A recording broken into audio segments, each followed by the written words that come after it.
chaque été à ses feuilletons de transfert. Mais cet été s'est transformé en véritable salle des ventes. Les clubs rivalisent, les présidents négocient discrètement et les joueurs voient leur valeur augmenter chaque jour. Aujourd'hui, nous évoquons 10 joueurs ayant déclenché de véritables guerres d'enchères durant ce mercato. Qui les veut, pourquoi, quelles offres ont été faites et ce que demande leur club. Certains de ces chiffres vont vous faire tourner la tête. Allons-y. On commence avec la saga la plus brûlante du football mondial, Julián Álvarez. Par où commencer ? Le Real Madrid a fait quelque chose d'à peine croyable. Ils ont publié un communiqué officiel confirmant une offre refusée de 150 millions d'euros.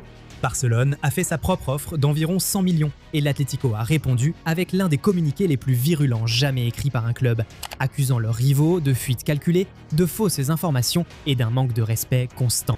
Deux géants, un attaquant et un club assiégé des deux côtés. Et pourquoi cette frénésie ? Parce qu'Alvarez est un champion du monde qui entre dans son apogée à 26 ans. Un homme que Diego Simeone a publiquement qualifié de son meilleur joueur. Selon les rapports, son propre souhait serait Barcelone, qui, après avoir bouclé les arrivées d'Anthony Gordon et de Karim Adeyemi, a désormais fait de lui sa prochaine priorité. L'Atlético s'accroche à un contrat qui court jusqu'en 2030. Bonne chance avec ça. D'une guerre à 9 chiffres à une autre, Bradley Barcola, le PSG a fixé un prix de 150 millions d'euros pour son ailier, une somme qui ferait de lui le 3e joueur le plus cher de l'histoire, derrière seulement Neymar et Mbappé. Pas mal pour un joueur qu'ils ont recruté de Lyon pour 45 millions en 2023. Arsenal affronte Liverpool, les bookmakers donnant un léger avantage à Arsenal, malgré la perte de Morgan Rogers au profit de Chelsea. Un rapport affirme même qu'un club saoudien a proposé 180 millions. Voici pourquoi, il est même sur le marché. Barcola a été mis sur le banc pour la finale de la Ligue des Champions. Malgré 20 contributions décisives en 49 matchs, il refuse de prolonger au-delà de 2028. Et le PSG est en train de signer Yann Diamandé et Magnus Akliouche pour le remplacer. Un joueur de 23 ans avec 2 Ligues des Champions et 3 titres de Ligue 1 est clairement sur le marché. C'est comme ça qu'on déclenche une guerre. Passons maintenant au capitaine que tout le monde veut, Bruno Guimaraes. Le cœur de Newcastle, recruté depuis Lyon pour environ 40 millions de livres en 2022, attire la moitié de l'Europe. Le Real Madrid a ravivé son intérêt. Manchester City surveille la situation, Barcelone suit le dossier, United a entamé des discussions, mais Arsenal est allé le plus loin. Une offre de 55 millions de livres a été rejetée. Les conditions personnelles sont déjà convenues selon Fabrizio Romano, et Bruno aurait dit à Newcastle qu'il voulait partir à Londres. La réponse de Newcastle ? 90 millions de livres ou rien, avec un contrat record pour le club afin de le convaincre.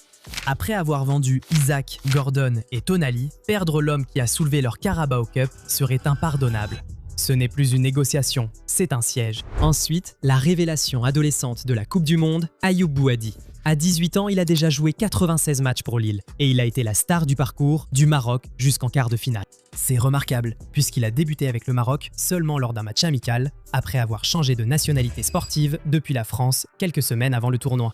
Maintenant, comptez les prétendants. Manchester City insiste le plus, Arsenal est en discussion, le PSG, le Real Madrid, Liverpool, Chelsea et Manchester United sont tous à l'affût. Le président de Lille cite publiquement les transferts d'Elliot Anderson et de Tonali, 135 et 120 millions d'euros comme référence, et exige 100 millions pour une vente immédiate ou environ 80 millions avec un prêt d'une saison dans la foulée. Arsenal, City et Chelsea auraient tous accepté cette formule de pré-retour juste pour rester dans la course. Quand les clubs acceptent vos conditions sans discuter le prix, l'enchère est déjà gagnée. Et il n'est même pas le plus jeune ici. Dites bonjour à Gilberto Mora. 17 ans, le plus jeune joueur de toute cette Coupe du Monde et déjà le plus jeune international de l'histoire du Mexique. Il a mené le milieu jusqu'en 8e, échangeant son maillot avec Jude Bellingham après la défaite 3-2. Ses prétendants évoquent un tirage de Ligue des Champions. Le Real Madrid, son club de rêve. Barcelone, Liverpool avec un intérêt sérieux, City, Chelsea, Arsenal, Milan, le Bayern et le PSG. Manchester United s'est en fait retiré de la course, craignant à quel point les enchères deviendraient coûteuses. Et voici le rebondissement. Personne ne peut le signer avant ses 18 ans, en octobre, à cause des règles FIFA sur les mineurs. Tijuana l'a verrouillé jusqu'en 2029 avec une clause libératoire sur mesure, lui a donné le numéro 10 et a vu sa valeur dépasser les 40 millions d'euros pour un gamin qui ne peut même pas encore partir légalement. Du plus jeune à l'info la plus récente, Manu Koné. ça va très vite. Le Corriere dello Sport indique que Manchester United s'est mis d'accord avec le Français sur les conditions personnelles et prépare une offre de 50 millions d'euros alors que la Roma en demande 60, soit un beau bénéfice sur les 18 millions payés à Gladbach il y a 2 ans. Mais United n'est pas seul sur le dossier.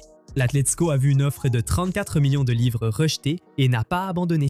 L'Inter a failli le signer l'été dernier et Arsenal, Chelsea et Liverpool sont tous crédités d'un intérêt. Pourquoi autant de prétendants ?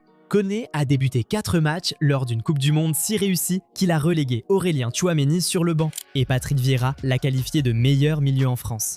La Roma doit vendre pour le fair play financier. Un club qui doit vendre un joueur très demandé, c'est le rêve d'un commissaire-priseur. En parlant d'intérêt de la Serie A, voici un finaliste de la Coupe du Monde sur le départ, Cristiano Romero. Le capitaine de Tottenham a quitté la finale de la Coupe du Monde en boitant, et tout le monde le savait. Il avait décidé de partir après la saison cauchemardesque des Spurs, à peine 1 an après avoir signé un contrat jusqu'en 2029. Maintenant, 3 clubs se battent pour lui. L'Inter a engagé des discussions avec son entourage, Barcelone serait sa préférence selon les rumeurs, et l'Atlético a aussi contacté via Diego Simeone. Les Spurs maintiennent leur prix à 50 millions d'euros pour l'homme dont la performance colossale à Bilbao leur a offert la Ligue Europa contre Manchester United. 3 destinations, un défenseur et un club qui sait que c'est sa dernière chance d'en tirer profit. Passons maintenant aux 2 Anglais qui affolent le marché. D'abord, Adam Walton. Crystal Palace a payé 18 millions de livres à Blackburn pour lui, il y a 2 ans. Aujourd'hui, après qu'Elliot Anderson soit parti pour 116 millions de livres et Tonali pour 100, Palace a revu le prix de son joueur et ne le vendra que pour un montant record pour le club, selon des informations qu'il évalue à 80 millions de livres. Liverpool et Manchester United mènent la course, Chelsea et Tottenham sont à l'affût. Vainqueur de la FA Cup, de la Ligue Europa Conference, auteur de 7 passes décisives, le gaucher le plus élégant d'Angleterre. Tous les clubs ayant manqué Anderson considèrent maintenant Walton comme la meilleure alternative. C'est ainsi que commencent les surenchères, la rareté. Son complice est Alex Scott. Récemment, le milieu de terrain de Bournemouth a refusé un nouveau contrat. Un jour plus tard, Chelsea a soumis une offre formelle de 64 millions de livres sterling. Voilà à quelle vitesse ça avance. Arsenal a vu son offre refusée le mois dernier, Manchester United aurait aussi proposé, tandis que City et les Spurs surveillent la situation. Bournemouth affirme qu'il n'est pas à vendre. Ils ont fini 6e, un record, et se qualifient pour la Ligue Europa. Leur prix de 80 millions de livres sterling en dit long. C'est un joueur de 22 ans qui a remporté l'Euro des moins de 21 ans avec l'Angleterre en étant titulaire lors de 5 des 6 matchs. Signé pour 25 millions et qui vaut maintenant le triple. Les chéris vont bientôt être très riches ou très déçus.